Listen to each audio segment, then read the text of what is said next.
Kali ini kita akan menceritakan alur film yang berjudul Walk-in yang artinya kebencian. Film ini menceritakan tentang perjalanan seorang gadis muda Polandia bernama Zofia sebelum pecahnya Perang Dunia II. Provinsi Volhynia dan Galicia Timur merupakan bagian dari Polandia. Penduduk Volhynia terdiri dari 70% Ukraina, 16% Polandia dan 10% Yahudi. Namun Ukraina sebagai warga mayoritas tidak mendapatkan kesenjangan hidup yang jauh lebih baik. Oleh karena itu, mereka mulai melakukan gerakan yang dinamai UPA. Kumpulan pemberontak Ukraina yang merencanakan genosida besar-besaran untuk merebut kekuasaan daerah Polandia Timur. Disinilah hidup Zofia diuji, ia harus berlari dan bersembunyi dari ancaman pemberontak Ukraina, yang tidak segan menghabisi setiap warga Polandia dengan sangat sadis dan kejam. Dan buat kalian yang tidak kuat dengan detail dari setiap kejadiannya, kalian bisa skip langsung karena akan banyak sekali adegan keji dalam film ini. Dan inilah kisah lengkapnya. Saat itu keluarga Zofia sedang menggelar pernikahan kakaknya, yang bernama Helena. Helena yang berkebangsaan Polandia, menikah dengan seorang pemuda Ukraina bernama Vasil. Mereka mengadakan pesta yang sangat meriah. Namun di balik kebersamaan antara warga Polandia dan Ukraina mulai terjadi pergesekan. Di dalam pesta mereka saling berkelompok, membicarakan dan menjelek-jelekkan satu sama lain. Zofia sangat bahagia melihat kakaknya menikah. Petro, seorang pemuda yang berasal dari Ukraina telah membuat Zofia jatuh hati. Di tengah meriahnya pesta, ayahnya Zofia terlibat obrolan dengan teman sebayanya bernama Mesis. Dia merupakan saudagar kaya Polandia, sekaligus seorang ketua desa Volhynia, yang meminta izin ingin meminang Zofia, dengan tawaran beberapa hektar tanah beserta hewan ternaknya. Selang beberapa menit, datanglah Zofia bersama Petro untuk mengabarkan bahwa dia telah menentukan pilihan ingin segera menikah. Sebelum tersampaikan maksudnya, sang ayah langsung menyela bahwa Zofia akan dijodohkan dengan Tuan Mesis.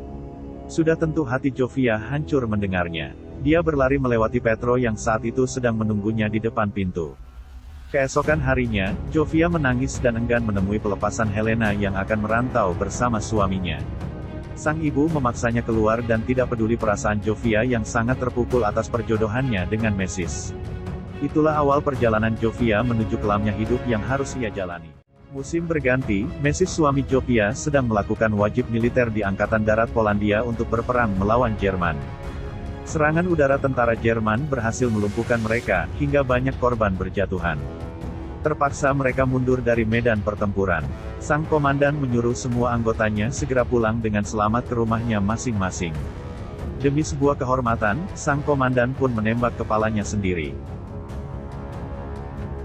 Dalam perjalanan pulang, mereka singgah di suatu tempat untuk beristirahat. Mesis memilih untuk tidur sendirian di balik batu besar.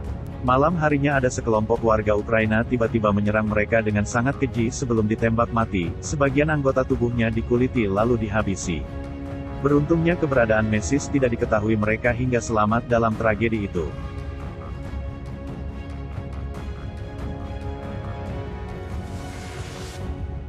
Kembali ke cerita Zofia. Ia berada di sebuah peternakan bersama kedua anaknya Mesis dari pernikahan pertamanya. Kedatangan Mesis dari medan tempur tidak begitu membuat Zofia senang. Ia nampak acuh dan mengabaikannya. Di suatu hari, Zofia mengabarkan kehamilannya kepada Mesis. Di sisi lain, ternyata Zofia diam-diam berhubungan kembali dengan Petro. Hari demi hari sejak otoritas Uni Soviet menduduki desa, kehidupan perlahan mulai memburuk. Mesis mendapatkan panggilan dari Dewan untuk menghadap ke kantor. Ketika sampai di sana, ternyata ia diberhentikan dari jabatannya sebagai kepala desa, lalu digantikan oleh Suma, orang Ukraina, yang berhasil mengambil kesempatan atas kekuasaan Soviet. Kini jabatan yang dimiliki Suma, dijadikan bentuk penindasan terhadap seluruh orang Polandia. Aturan yang diberlakukan sangat menyengsarakan kelangsungan hidup mereka. Hingga di suatu malam, di saat Zofia sedang bertengkar dengan suaminya perkara anak yang sedang dikandungnya, ternyata itu adalah anaknya Petro. Tiba-tiba, tentara Soviet datang langsung membawa mereka semua, untuk dideportasi ke Siberia dan Kazakhstan. Dijadikan buruh kerja paksa dalam cuaca yang sangat dingin. Semua warga Polandia dimasukkan ke dalam kereta api. Saat itu Petro berusaha ingin menyelamatkannya. Lalu ia berani mencuri minuman vodka di dalam mobil tentara Soviet. Selang beberapa menit, Petro datang mengajak salah satu penjaga untuk bernegosiasi dengan imbalan 1 krat vodka agar bisa melepaskan Zofia. Usahanya berhasil hingga Zofia dan kedua anaknya Mesiis dapat diselamatkan dari sana. Sesampainya di rumah Petro, Zofia mengalami kontraksi, saat itu juga ia akan segera melahirkan bayi. Petro cemas menjaga di luar rumah. Tidak lama, Komandan Soviet datang menanyakan perihal minuman yang telah Petro curi. Akibat perbuatannya itu, di tengah kebingungan, Petro berusaha melindungi agar keberadaan Zofia tidak diketahui.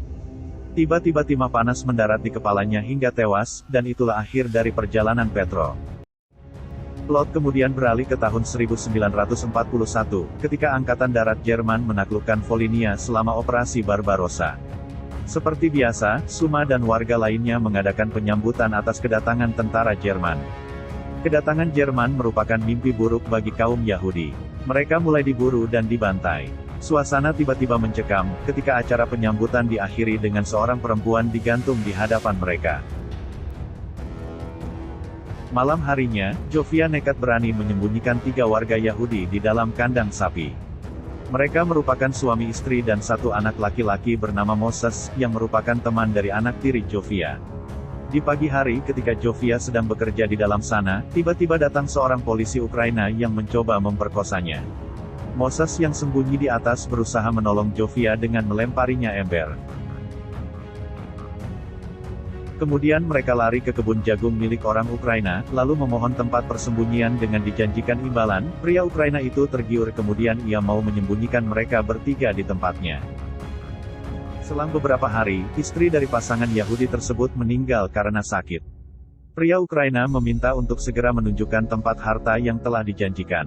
Setelah sampai di sana, ternyata orang Yahudi itu berbohong. Orang Ukraina marah langsung menghabisinya. Moses yang masih sembunyi di sana lalu dibebaskan oleh anaknya untuk segera melarikan diri. Mesiis kembali hadir di hidup Zofia. Dia berhasil melarikan diri dari deportasi. Kehadirannya justru sangat bermanfaat bagi orang Polandia, karena dia berhasil membawa berita tentang pemberontak Ukraina yang semakin membabi buta. Bahkan mereka telah menandai dinding rumah dengan simbol 102 untuk orang Ukraina dan simbol salib untuk orang Polandia. Malam harinya, Mesiis sengaja tidur di kandang ayam, karena ada pencuri yang berkeliaran di area sekitar rumahnya. Tak disangka tangan pencuri itu nongol di bagian belakang kandang ayam membuat Mesiis geram, lalu memotong tangannya sampai putus dengan kampak. Namun si pencuri itu berhasil kabur. Siang harinya Mesiis berencana pergi ke kota untuk mencari anjing penjaga sekalian membeli keperluan lain. Zofia sempat melarangnya, karena keadaan masih belum aman di luar sana. Tetap saja Mesiis bersikeras pergi. Keesokan harinya ada orang yang menggedor-gedor rumah Zofia. Ketika dicek keluar, ia menemukan suami istri Ukraina membawa sebuah ember yang disimpan di halaman rumah. Zofia perlahan mendekatinya. Di saat melihat isinya, ia kaget. Ternyata itu tubuh Mesiis yang telah dihancurkan dijadikan sebagai aksi balas dendam karena telah berani memotong tangan si pencuri yang diketahui mereka adalah orang Ukraina. Tak tahan melihat kondisi Mesiis, Zofia langsung terkapar jatuh ke tanah. Berjalannya waktu, tentara Jerman semakin brutal menghabisi kaum Yahudi yang dibantu oleh pasukan Ukraina. Terlihat di sana ada Moses anak Yahudi yang sempat disembunyikan Zofia menjadi kloter selanjutnya untuk ditembak mati. Mereka ditelanjangi kemudian seperti biasa dihabisi. Di pagi hari Zofia pergi ke gudang. Ia kaget telah menemukan seorang laki-laki yang mengalami luka tembak terkapar di dalam sana. Pemuda itu bernama Skiba, orang Polandia yang telah diserang pemberontak Ukraina. Dia juga merupakan kelompok pejuang Polandia. Keberadaannya di sana membuat Zofia senang. Skiba pun akhirnya memutuskan menetap di rumah Zofia. Berjalannya waktu kondisi semakin memanas. Pemberontak Ukraina sedang merencanakan genosida terhadap orang Polandia. Untungnya berita itu bocor sehingga Skiba mengajak Zofia beserta anak-anaknya yang lain segera sembunyi di dalam gudang. Di siang hari ada sekelompok warga Polandia datang ke desa Zofia. Di sana ada kerabatnya bernama Bibi Bronka beserta anak laki-lakinya. Mereka menceritakan apa yang telah terjadi di desanya. Bibi Bronka beserta warga yang lain terpaksa meninggalkan desa karena tetangga Ukraina mulai menyerang lalu membunuh mereka. Skiba didatangi sekelompok Polandia dan ditugaskan untuk memandu pergi ke desa Kastis yang dimana itu adalah desa Skiba. Di sana mereka akan melakukan pertemuan dengan ketua pemberontak Ukraina. Kalau dalam sejarah dikenalnya dengan kelompok UPA. Dalam rangka negosiasi perdamaian demi menghentikan pembantaian terhadap orang Polandia, Zofia sangat ketakutan dengan nasib Skiba yang kini ada di ujung maut. Pergilah Skiba dengan beberapa kelompok lain menuju ke desa Kastis. Setelah sampai tujuan, seorang tentara Polandia memutuskan untuk menemui mereka dengan diwakili satu orang saja. Untungnya, Skiba disuruh untuk segera pulang bersama kelompok lain. Bertemulah mereka dengan ketua UPA. Tentara Polandia menghimbau untuk tidak ada pertikaian dalam pertemuan. Ia menyampaikan atas perwakilan pemerintahan Polandia, Inggris untuk segera menghentikan serangan terhadap orang Polandia. Nampaknya kelompok UPA telah dibutakan atas kekuasaan yang akibatnya pertemuan itu harus diakhiri dengan pertumpahan darah. Cara mereka melenyapkan nyawa tentara Polandia pun sangat keji dan sadis. Kedua tangan dan kakinya diikat kuda lalu ditarik secara berlawanan hingga tubuhnya terbelah menjadi dua. Lalu, UPA mengejar kelompok Polandia yang lain, termasuk Skiba yang waktu itu diserang dalam perjalanan pulang. Ia berusaha sembunyi di balik padang ilalang dalam penyerangannya.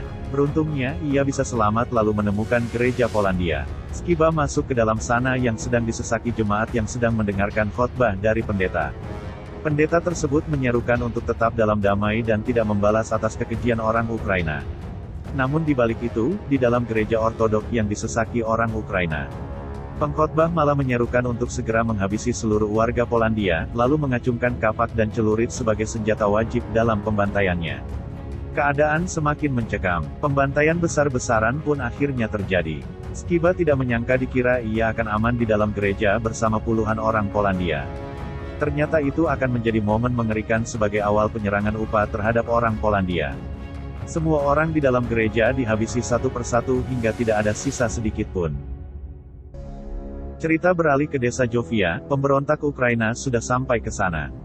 Membakar semua rumah dan ladang hingga Zofia beserta yang lain terpaksa harus segera bergerak dari tempat persembunyiannya. Tempat itu sudah mulai terbakar. Mereka panik berhamburan lari keluar. Akhirnya satu persatu dari mereka tertangkap. Bibi Bronka dihabisi dengan cara kedua biji matanya dikeluarkan dari kelopak. Melihat itu Zofia teriak histeris sambil menggendong anak laki-lakinya sembunyi di balik ilalang, lalu ia pun kembali dikagetkan saat harus menyaksikan anak tirinya dibakar hidup-hidup di depan kedua matanya. Tak kuasa Zofia muntah melihat kekejian itu. Tidak cukup sampai di sana, ia kembali menyaksikan kekejaman yang dilakukan terhadap pasangan suami istri yang dimana istrinya dalam keadaan mengandung harus menyaksikan suaminya dikuliti di bagian punggung, kemudian dilubangi hingga isi organnya dikeluarkan. Lalu ia kepergok salah satu orang Ukraina yang sebelumnya mengenal Zofia. Untungnya ia membiarkan Zofia hidup. Setelah kelompok Ukraina pergi dari sana, Zofia dan anaknya kembali mencari tempat aman untuk bersembunyi. Mayat-mayat yang bergelimpangan rata-rata sudah tidak utuh lagi. Zofia kemudian pergi ke rumah Petro, mantan kekasihnya. Di sana ia bertemu ibunya yang dengan baik hati menyembunyikan mereka dari kejaran orang Ukraina. Lalu menyuruh Zofia pergi menemui kakaknya Helena dengan menyamar sebagai orang Ukraina. Zofia mulai melakukan perjalanan. Namun ketika akan memasuki hutan, ia kembali bertemu dengan sekelompok orang Ukraina. Zofia berusaha lari lalu melihat pasukan Jerman yang sedang berjalan di kawasan itu. Ia pun masuk ke tengah-tengah mereka agar kelompok Ukraina tidak berani mengejarnya. Lalu tentara Jerman mengarahkan Zofia untuk pergi ke tempat arah di mana Helena tinggal. Ketika Zofia sampai ke tempat Helena di sana ia disembunyikan di dalam gudang. Pagi harinya, ia melihat kedatangan saudara suami Helena pergi ke dalam gudang, lalu mendengarkan percakapan mereka. Zofia kaget, ternyata saudara suaminya menyuruh Vasil untuk segera membunuh istrinya yang tidak lain adalah Helena, karena ia orang Polandia. Dengan membunuh Helena maka Vasil dapat menolong anak-anaknya. Namun jika tidak membunuh Helena, maka kelompok Ukraina akan membantai habis semuanya. Vasil tidak mungkin membunuh Helena karena ia sangat mencintainya. Terpaksa ia memilih langsung membunuh saudaranya saat itu juga. Di malam harinya, Zofia menyaksikan orang tercintanya dihabisi. Namun kali ini justru yang menyerang keluarga Helena bukanlah dari kelompok Ukraina, melainkan kelompok Polandia yang sedang membalas dendam. Bayi kecil Helena diambil lalu dibanting ke bawah kemudian dihantam kampak. Helena dipenggal kepalanya sampai putus. Vasil ditombak perutnya hingga tewas. Zofia sudah tidak kuasa melihat semua kejadian mengerikan itu. Lalu ia pergi ke dalam hutan bersama anaknya dan bersembunyi di sana. Tidak lama kemudian, ada seorang pemuda mengendarai kereta kuda. Ia menyelamatkan lalu membawa mereka berdua. Dan akhirnya Zofia dan anaknya bisa selamat dari genosida yang dilakukan UPA.